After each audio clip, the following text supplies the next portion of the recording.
There is absolutely, without a doubt, not a more volatile position in fantasy football than tight ends. But today, in this video, I'm going to give you 10 tight ends that will make your team a winner for your 2020 fantasy draft.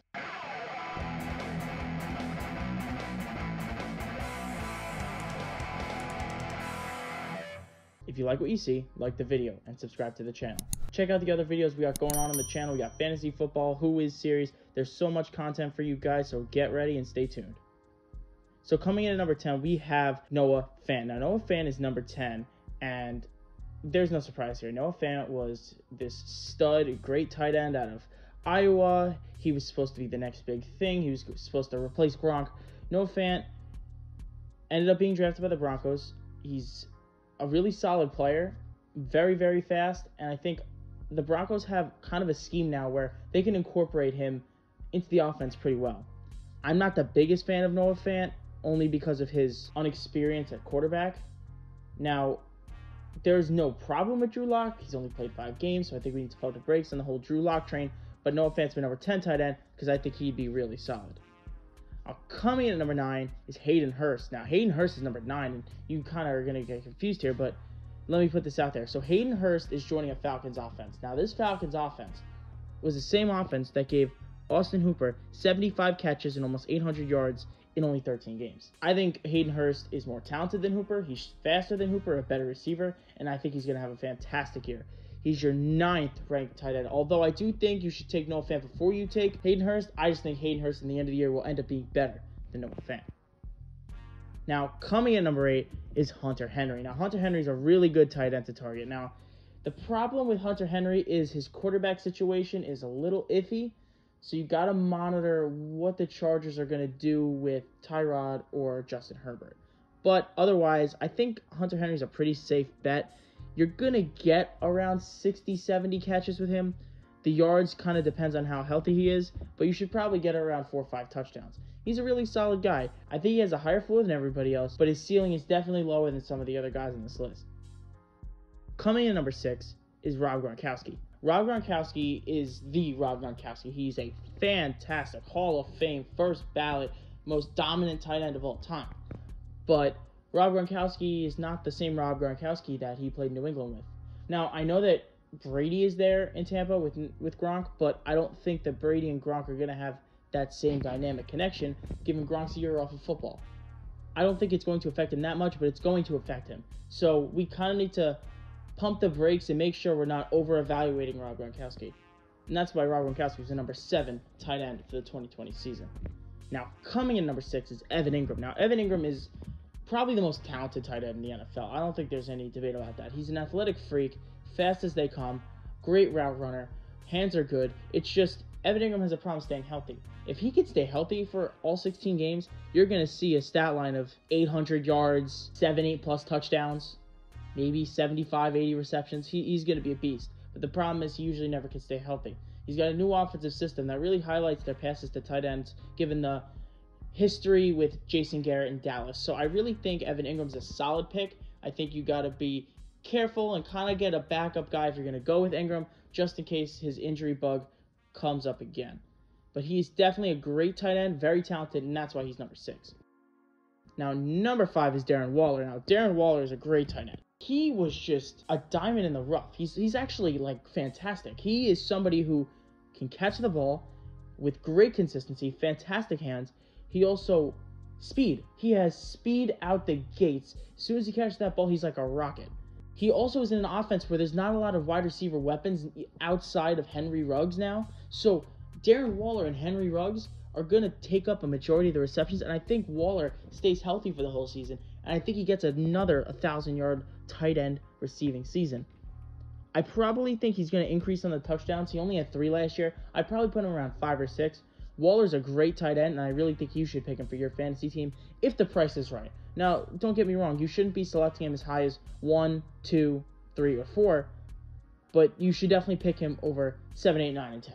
He's definitely a step above. He's kind of in that middle ranking when it comes to tight ends, where he's a solid guy. He's very boomer bust, though, so you need to kind of be conscious of matchups week to week as well. Coming in number 4, Mark Andrews. Mark Andrews is number 4 because Mark Andrews is with the Lamar Jackson, the one who loves to throw to his tight ends, that's Mark Andrews' quarterback. And you know for sure Mark Andrews is going to get his this year.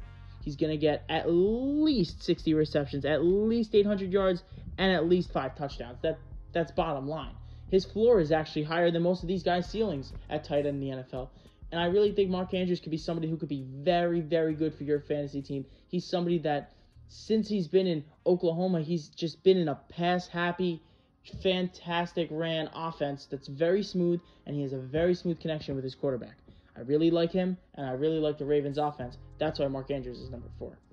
Coming in at number 3 is Zach Ertz. Now, Zach Ertz is number 3 because he's not the same guy he used to be. He's a PPR gem, don't get me wrong, but Zach Ertz kind of fell off in recent years. He played 1 less game, but he accrued 30 less receptions and over 200 less yards. Not the best stat line you want to see from a guy you're going to draft.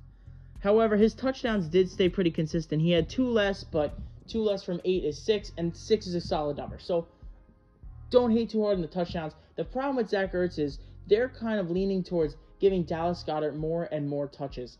That's not good news if you are Zach Ertz, and if you're a Zach Ertz fantasy owner.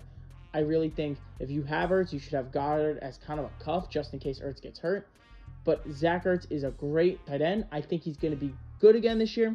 He's not going to be as good as he was last year. There's actually now a debate whether who is going to be better, him or Mark Andrews. I really think they're very similar, and Andrews has potential to jump Ertz, but based on recent years, based on recent performances, I have to give it to Zach Ertz at number 3. And number 2 for me is George Kittle. George Kittle is number 2 and not number 1 because George Kittle doesn't eat receptions like the number 1 guy does. Don't get me wrong, he has a great amount of yards and he has so many receptions, but he just doesn't have as many, and they're not as consistent as the top tight end. Now, Kittle is an athletic freak, a fantastic blocker. He has very, very sound hands. Sometimes he struggles a little bit to stay healthy. He needs to make sure he stays healthy. But I do really love Kittle, and I really love what he can bring to the table for your team in 2020. Now, coming in at number 1 is no surprise, Travis Kelsey. Best tight end in the league, in my opinion, for fantasy football. He's got 97 receptions and up 3 of the last 4 years. He's just been an absolute animal. Listen, not for nothing, but he's had 23 touchdowns in the last 3 years. That's fantastic. He's also getting over 1,000 yards each and every year, and it doesn't seem like he's on the decline. Now, he had a decline in yards from last year to the year prior, but that's because he had 1,300 yards and 1,200 yards. That's not that big of a difference. Travis Kelsey is elite, and you will not go wrong drafting him. Now, you need to understand, Kelsey and Kittle, they're probably round 2 to round 3 picks, depending on who's picking in your draft. I know a lot of people like to go tight end a little earlier, but I think 2 to 3 is solid for them. Ertz, Andrews, Waller. I kind of think these guys are in a similar boat where they're rounds 4 to 6. I think that's kind of where they land. Ertz is sometimes overvalued because of somebody picking Kelsey and Kittle a little early, so that's why Ertz might be a little higher drafted than the other guys, but I do like Ertz as much as I like Andrews and Waller. Now, Gronk and Ingram are together because they both have great potential, but I'm not sure with injury risks. Now, they're the 2 guys who have the most potential to be great, but they're the 2 guys who have the most potential to go in the injured reserve. So you need to watch out for those 2 guys. Those guys are great picks in round 6 through 9. I really think if you can get one of these guys in 7, 8, and 9, you would be absolutely ecstatic. And the last 3 guys on this list, Hunter Henry, Hayden Hurst, Noah Fant, they're all fantastic tight ends. I do think you're going to be getting these guys for a steal. I think the 12th round through the 10th round, 10 through 12, that's probably the best place to get them. It's probably where you're going to be able to get them because you should try to do that, but after that, it's a pretty volatile tight end situation. I gave you guys a lot of players I like. Those are my top 10. I want to give you 2 you should stay away from and 2 you should go after. So 2 you definitely should stay away from: Austin Hooper, Jared Cook. I just say these 2 guys because they both had decent years last year. Jared Cook had a lot of touchdowns. That was his really only, value. Austin Hooper was actually a stud last year for Atlanta, but he's not in Atlanta anymore. He's in a very crowded Browns offense. I think both those offenses are really crowded, and I don't think these guys are going to get the target share that they need to be a top 10 tight end. And honestly, I would rather take about 12 to 15 guys over them. So that is why those are my 2. Stay away. And actually, I'm going to give you 3 guys you should go after. I love Tyler Higby because when Tyler Higby came back from injury last year, he kind of took a lot of targets away from Cooper Kupp, and he became the focal point of that offense. He was actually really great down the stretch, and I really like Tyler Higby coming up into this year. He can be a late-round steal for you, and he's somebody you should have your eye on. Another person you need to have your eye on is Eric Ebron. Eric Ebron in 2018 with Andrew Luck had 66 catches and 13 touchdowns. Fantastic. Touchdowns were insane. I know that number was due to regress, but we didn't think it would regress to 30 catches and 3 touchdowns. That was the difference in quarterback between Andrew Luck and Jacoby Brissett. Now, Ebron, if you guys don't know, picked up his talents, went all over to Pittsburgh. He's with Ben Roethlisberger now. I think he's in a prime situation to do well. He's got an offense with Deontay Johnson, Chase Claypool, Juju Smith-Schuster, Ben Roethlisberger, and James Conner, Benny Snell at running back. They have a loaded offense, a great offensive line as well. If they can give Ben time, Ben can be able to hit Ebron on some touchdowns and some deep passes. I think Ebron is somebody you should also go after. And the final person you should go after is actually a low-key sleeper. He's number 16 on many draft boards, but he's actually my tight end number 13, Mike Goseki. Mike Goseki was an absolute stud at Penn State. He was. He was a touchdown machine. And I'll tell you this, Tua Tagovailoa is going to be their quarterback. Mike Goseki and Tua can be a fantastic duo. And I really think they're a duo that you should think about picking up in your draft, because honestly, with the value you can get with Goseki, you could probably draft him in the 13th, 14th, 15th, 16th rounds, the end of the draft. You can get this guy for a bargain. I would not hesitate, if you're drafting Ingram or Gronk, to couple him with Mike Goseki. That would be my personal strategy if I'm going into the draft.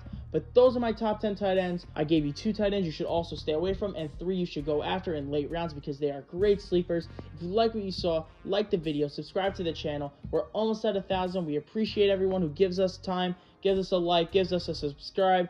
Thank you guys, and we'll catch you in the next video.